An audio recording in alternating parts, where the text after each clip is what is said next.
Hello friends, welcome to सीडलर्नोपीडिया। कैसे आप सब। हम आपके लिए लेकर आए हैं 24 और 27 जून के कुछ इंपॉर्टेंट करंट अफेयर्स। अगर आपने हमारे प्रीवियस वीडियोस नहीं देखे तो जाकर जरूर देखिएगा और हमारे चैनल को लाइक शेयर सब्सक्राइब जरूर कीजिएगा और इस वीडियो को भी अंत तक देखिए ताकि आपको नई नई चीजें सीखने को मिले और आपके एग्जामिनेशन की प्रिपरेशन और भी ज्यादा अच्छी हो। चलिए तो शुरुआत करते हैं आज के पहले सवाल से। आज का पहला सवाल है, what is the venue of recently held या रिसेंटली विल बी हेल्ड होना चाहिए था यहाँ पर, मतलब अभी होने की है 2022 UN ocean conference. UN ocean conference जो है वो उसका वेन्यू क्या है, मैड्रिड, डबलिन, पेरिस या लिस्बन। तो यहाँ से आंसर होना चाहिए लिस्बन। लिस्बन जो है आपका पोर्टुगल जो कंट्री है उसकी कैपिटल है। ठीक है, यहाँ पर होने वाला है यूएन ओशन कॉन्फ्रेंस 2022। आपको एक और चीज पता होना चाहिए कि ये जो है 2017 में चालू किया गया था फर्स्ट टाइम। इस बार कहाँ मनाया जा रहा है, लिस्बन में, और इसकी डेट क्या है, 27 जून से लेकर 1 जुलाई। 27 जून से लेकर 1 जुलाई। इंडिया की तरफ से जितेंद्र सिंह जो कि यूनियन मिनिस्टर है वो ये अटेंड करने वाले हैं, जितेंद्र सिंह। और वो यहाँ पर एक स्पीच देने वाले या फिर आप कह सकते हो एड्रेस करने वाले हैं जिसका टॉपिक है scaling up ocean action. Scaling up ocean action, ocean action on, based on, ठीक है, based on science and tech, science and innovation, science and innovation. ठीक है, तो ये आपको पता होना चाहिए कि कौन से टॉपिक पे बोलने वाले हैं, कहाँ पर हो रही है। ठीक है, ये बहुत इंपॉर्टेंट है। फिर आपको बता दूं, मैड्रिड जो है वो स्पेन का कैपिटल है, डबलिन जो है वो आयरलैंड का है और पेरिस जो है वो फ्रांस का है। चलिए अगले सवाल पे चलते हैं। अकॉर्डिंग टू नेस्कॉम, नेस्कॉम की एक रिपोर्ट आई है, उसके accordingly which of the following will add $500 billion to GDP by 2025। कौन सी ऐसी नीचे की टेक्नोलॉजी है या फिर सेक्टर है जो $500 बिलियन जो है जीडीपी में कंट्रीब्यूट करेगा 2025 तक के। Blockchain, crypto currency, artificial intelligence या स्पेस एक्सप्लोरेशन। तो सही आंसर है यहाँ पर आर्टिफिशियल इंटेलिजेंस यानी एआई। ठीक है, एआई का मतलब क्या होता है, देखिए, एक ऐसी मशीन, ठीक है, या फिर ऐसा टेक्नोलॉजी जिस वजह से क्या हो रहा है, जो ह्यूमन टास्क परफॉर्म कर सकता है विदाउट ह्यूमन इंटरफेरेंस या विदाउट ह्यूमन हेल्प, ह्यूमन के सारे टास्क को वो परफॉर्म कर सकता है, वो होता है आर्टिफिशियल इंटेलिजेंस। ठीक है, तो वो जो है नेस्कॉम के मुताबिक $500 बिलियन जीडीपी में कंट्रीब्यूट करेगा 2025 तक के। और उन्होंने ही खुद ने अभी एआई अडॉप्शन इंडेक्स करके एक इंडेक्स निकाला था। तो अगर आपको सीधा पूछता है कि एआई अडॉप्शन इंडेक्स किसने लॉन्च किया है या किसने रिलीज किया है, तो आप बोलेंगे नेस्कॉम। ठीक है, चलिए अगले सवाल पे चलते हैं। Which schedule of Indian constitution deals with anti defection law. ठीक है, कौन सा शेड्यूल जो है इंडियन कॉन्स्टिट्यूशन का वो एंटी डिफेक्शन लॉ से है। देखिए, 9th, 10th, 8th या फिर 12th। तो सही आंसर है यहाँ पे 10th।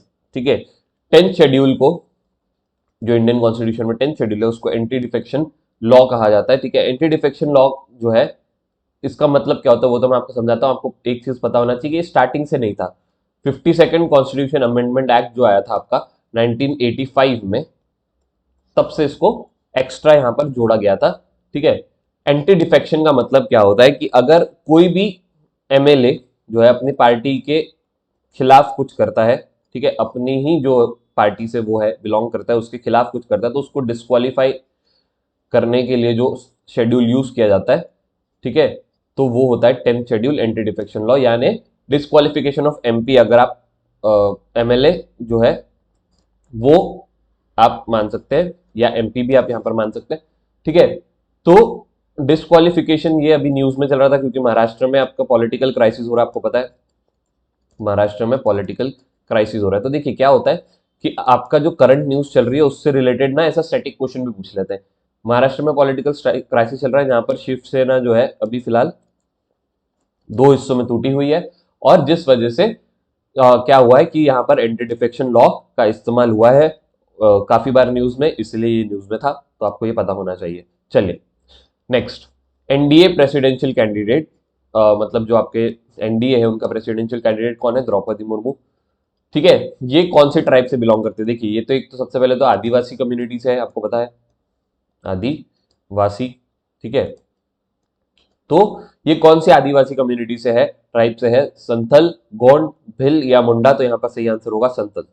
देखिए सबसे पहले तो संथल के बारे में आपको क्या क्या पता होना चाहिए कि इंडिया में जो ये है 3rd नंबर की ट्राइब है, कि मतलब इनकी पॉपुलेशन 3rd नंबर पर है। पहले आते हैं गोंड, फिर आते हैं भील और फिर आते हैं संतल। तो आपको पता होना चाहिए कि संतल की पॉपुलेशन कितनी है, 3rd नंबर पर इंडिया पे आते हैं, मतलब काफी ज्यादा संतल की पॉपुलेशन इंडिया में है। ये कहाँ से मोस्टली बिलोंग करते हैं, ये बिलोंग करते हैं आपके झारखंड, कुछ पार्ट ऑफ वेस्ट बंगाल, ओडिशा, ठीक है, मोस्टली आपके झारखंड से बिलोंग करते हैं, ठीक है।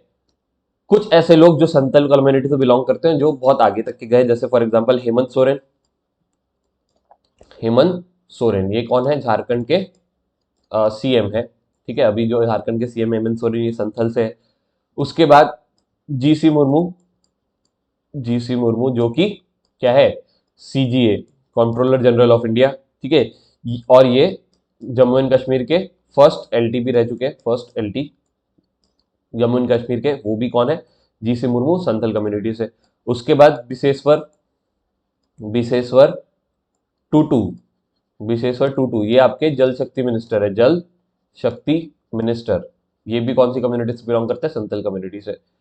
जल शक्ति मिनिस्टर ये भी संथल कम्युनिटी से बिलोंग करते हैं। तो आपको याद रखना है कि जो आपकी द्रौपदी मुर्मू जो अभी प्रेसिडेंशियल कैंडिडेट है एनडीए की तरफ से, वो भी संथल कम्युनिटी से बिलोंग करती है। चलिए अगले सवाल पे चलते हैं। Central bureau of communication was setup under which of the following ministry, defence, home, IB, education. तो सही आंसर है यहाँ पर आईबी, ठीक है। 2017 में इसको बनाया गया था। ये न्यूज में इसलिए है क्योंकि इसको जब बनाया गया था इसका नाम था bureau of outreach and communication, outreach and communication, communication, ठीक है।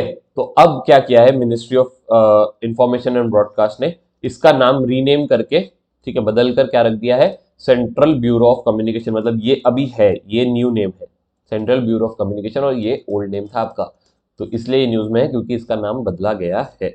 चलिए अगले सवाल पे चलते हैं। Ambubachi Mela is the festival in which of the following state. Ambubachi Mela ये जो है कौन से स्टेट में फेस्टिवल मनाया जाता है, असम, मणिपुर, मेघालय या फिर नागालैंड। तो सही आंसर होगा यहाँ पे असम, ठीक है। देखिए असम में एक फेमस कामाख्या टेम्पल है, कामाख्या टेम्पल, ठीक है, जो कि है आपका नीलाचल हिल्स, नीलाचल हिल्स गुवाहाटी, गुवाहाटी असम में, ठीक है। तो ये जो है कामाख्या टेम्पल, ये जो इंडियन माइथोलॉजी के हिसाब से या इंडियन लोगों के हिसाब से, हिंदू लोगों के हिसाब से 18 महाशक्ति पीठ, ठीक है, 18 महाशक्ति पीठ जो है उसमें से एक क्या है, कामाख्या टेम्पल, जिसकी बहुत ज्यादा पॉपुलैरिटी है, बहुत लोग वहां पर, पूरे इंडिया से लोग वहां पर जाते हैं। तो ये जो है यहाँ पर ये सेलिब्रेट किया जाता है 4 दिन के लिए, अंबुबाची मेला, ठीक है। तो ये अभी चल रहा है यहाँ पर, ठीक है। फ्लड्स के वजह से, आसाम में फ्लड्स चल रहे हैं, ठीक है, तो उस वजह से इस बार ना हमेशा की तरह नहीं मनाया जा रहा है, इतनी सारी भीड़ भी नहीं है वहां पर और इतने लोगों को अलाउ भी नहीं कर रहे, बट फिर भी यहाँ पर ये मनाया जा रहा है, यहाँ पर रिस्ट्रिक्शंस नहीं है, ठीक है। चलिए अगले सवाल पे चलते हैं। ओएनडीसी, ठीक है, ओएनडीसी का फुल फॉर्म तो सबसे पहले मैं आपको बता दूं, open network for digital commerce, digital commerce, ठीक है। पार्टनर्स विद, इन्होंने किसी के साथ पार्टनरशिप किया है to activate e commerce in agritech, agritech में मतलब एग्रीकल्चर में टेक्नोलॉजी का यूज करने के लिए, ई कॉमर्स के लिए एक्टिवेट किया है उन्होंने। पार्टनरशिप किसके साथ की है, नबार्ड के साथ। तो यहाँ पर सही आंसर होगा नबार्ड, ठीक है। देखिए नबार्ड जो है एक गवर्नमेंट कंपनी है जो 1982 में बनाई गई थी। उसके बाद ओएनडीसी के बारे में आपको पता होना चाहिए कि ये जो है सेक्शन 8 कंपनी है, सेक्शन 8 ऑफ कंपनीज एक्ट, ठीक है। सेक्शन 8 का मतलब होता है कि नॉट फॉर प्रॉफिट ऑर्गेनाइजेशन है, नॉट फॉर प्रॉफिट मतलब कि नॉट फॉर प्रॉफिट ऑर्गेनाइजेशन यानी जो प्रॉफिट के लिए नहीं बनी हुई है, डीपीआईआईटी के अंडर में ये एस्टैब्लिश की गई है। तो ये आपको पता होना चाहिए कि उसने किसके साथ, नबार्ड के साथ क्या किया गया है, टाई अप किया है। चलिए अगले सवाल पे चलते हैं। इन which year PM Awas Yojana urban was started. देखिए न्यूज में क्यों है, क्योंकि 7 ईयर एनिवर्सरी इन्होंने मना ली है, ठीक है, 7 साल इन्होंने पूरे कर लिए। Minister of housing and urban affairs इन्होंने क्या बताया ये कि इन्होंने 7 साल पूरे कर लिए हैं। तो कब रिलीज किया हुआ ये, 2015, ठीक है, 25 जून 2015 को बनाया गया था, ये स्टार्ट की गई थी। पीएम आवास योजना का क्या था, मोटिव क्या था, एम क्या था कि हम लोग क्या करेंगे, मोस्ट अफोर्डेबल, अफोर्डेबल यानी सारे लोग अफोर्ड कर सके ऐसे हम लोग घर बनाएंगे, ठीक है। और ऐसे घर हम लोग फॉर रेंटल पर्पज और रहने के पर्पज दोनों आपसे प्रोवाइड किए जाएंगे, मतलब हर किसी के पास घर होगा, किसी को भी ऐसे झोपड़ी पे नहीं रहना पड़ेगा, पक्का घर, है ना। तो ये जो है इसकी स्कीम कब चालू की गई थी? 2015 में। अब 7 साल पूरे हो चुके हैं इसको, ठीक है। चलिए अगले सवाल पे चलते हैं। विच of the following countries recently got candidate status of the European council? European council का कैंडिडेट स्टेटस जो है वो किसको मिला है? यूक्रेन, इथोपिया, मोल्डोवा, या 1 and 2 बोथ, या 1 and 3 बोथ। तो ये सही आंसर होगा यूक्रेन और मोल्डोवा। तो यहां पर आंसर लगाओगे आप बोथ 1 and 3, ठीक है। तो अभी रिसेंटली यूक्रेन और मोल्डोवा को क्या मिला है? यूरोपियन काउंसिल का कैंडिडेट स्टेटस, और ये पास चले गए, मेंबर बनने के, कैंडिडेट बन चुके हैं, मेंबर भी बन जाएंगे, देखते हैं, है ना। चलिए अगले सवाल पे चलते हैं। When is international day against drug abuse या इलिसिट ट्रैफिक इज ऑब्जर्व? इसको ही वर्ल्ड ड्रग डे भी बोलते हैं, वर्ल्ड ड्रग डे। कब मनाया जाता है? ये मनाया जाता है 26 जून को, ठीक है। किस चीज के लिए? मतलब ड्रग्स के वजह से जो अब्यूज आप लोग करते हैं उसके अगेंस्ट में अवेयरनेस फैलाने के लिए कि भाई ड्रग्स भी बुरी चीज है, ड्रग्स लेकर अब्यूज करना भी बुरी चीज है, मतलब ड्रग्स लेकर किसी को मारना, ठीक है, बाकी चीजें, वो भी अब्यूज करना क्या है? गलत चीज है। इसके खिलाफ जो है आपका अवेयरनेस फैलाने के लिए ये डे मनाया जाता है जून 26 को। इस साल की थीम थी addressing drug challenges in health and humanitarian crisis,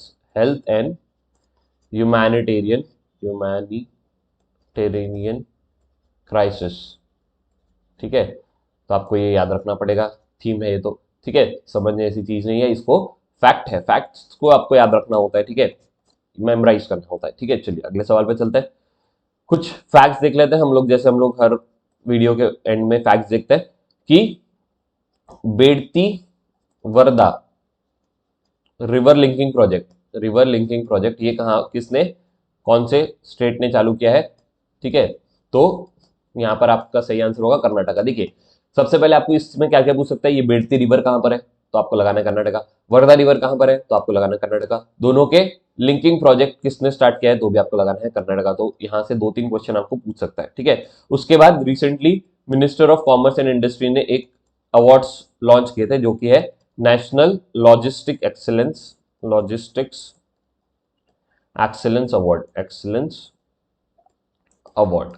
तो आपको ये भी ध्यान में होना चाहिए। उसके बाद गोवा में एक नया फेस्टिवल, मतलब अभी मनाया जा रहा है, ठीक है, गोवा में एक फेस्टिवल मनाया जा रहा है जिसका नाम है साओ जाओ। तो ये सीधा सीधा पूछ लेते हैं कि भाई ये वाला फेस्टिवल जो है साओ जाओ, ये कहाँ पर मनाया जाता है? ये मनाया जाता है गोवा में, ठीक है। इसमें क्या होता है, अभी फिलहाल यहाँ पर बोट परेड चल रही थी, बोट परेड, ठीक है, कहां पर? गोवा के सियोलिम विलेज में, ठीक है। तो आपको ध्यान रखना है कि यहाँ पर बोट परेड वरेड होती है, और ये फेस्टिवल कहां मनाया जाता है? गोवा में मनाया जाता है। अगला, वर्ल्ड बैंक ने एडिशनल $250 मिलियन एजुकेशन सेक्टर को बढ़ाने के लिए दिया है, किसको? गुजरात को, ठीक है। ये बहुत इंपॉर्टेंट होता है, किसने दिए, किसको दिए, कितने पैसे दिए, और कौन से सेक्टर के लिए दिए, किस चीज के लिए दिए, ये सारी चीजें आपके लिए इंपॉर्टेंट होती है। वर्ल्ड बैंक जो है वो 1944 में सबसे पहले बनाया, मतलब इस्टेब्लिश किया गया था। उसके बाद मैंने आपको पहले भी बता चुका हूं, ग्लोबल लिवेबिलिटी इंडेक्स, ठीक है। इसमें जो है ऑस्ट्रिया का कैपिटल वियना जो है इसने टॉप किया है, कि मतलब ये कंट्री जो है सबसे लिवेबल है, यहाँ पे क्राइम भी कम हो रहा है, बाकी टैक्सेस भी ठीक है, और एटमॉस्फेयर भी अच्छा है, पॉल्यूशन भी अच्छा है, पॉपुलेशन भी ठीक है, यहाँ पर रहने लायक सबसे अच्छी जगह कौन सी है पूरे वर्ल्ड में? वियना सिटी, ऑस्ट्रिया की, ठीक है। चलिए एक और आपको पता होना चाहिए कि BRO, बॉर्डर रोड ऑर्गेनाइजेशन, इन्होंने क्या किया है कि इन्होंने बोला है कि उन्होंने अप्रूवल दिया है कि हम 75 बॉर्डर रोड जो है, ठीक है, बॉर्डर के जो सारे रोड होते हैं वो ये बॉर्डर रोड ऑर्गेनाइजेशन ही बनाती है, ठीक है। 75 बॉर्डर रोड्स पे हम लोग क्या करेंगे? BRO कैफे, ठीक है, ये जो है स्टैब्लिश करेंगे, ताकि लोग आए यहाँ पर, टूरिस्ट जो आते हैं उन लोगों के लिए सुविधा हो, ठीक है, उनको यहाँ पर कैफे मिले, अच्छी अच्छी चीजें मिले, ठीक है, थोड़ी सी यहाँ पर सर्विसेज हम लोग कैफे की देंगे। तो ये जो है इंपॉर्टेंट है आपके लिए कि BRO ने ये अप्रूव किया है 75 बॉर्डर रोड कैफे, ठीक है। चलिए thank you so much, thank you. कल मिलते हैं कुछ इंपॉर्टेंट करंट अफेयर्स के साथ, तब तक आप हमारे चैनल को लाइक शेयर सब्सक्राइब कीजिए, और हमें कमेंट करके बताइए कि कैसे लग रहा है आपको ये वीडियो। Thank you.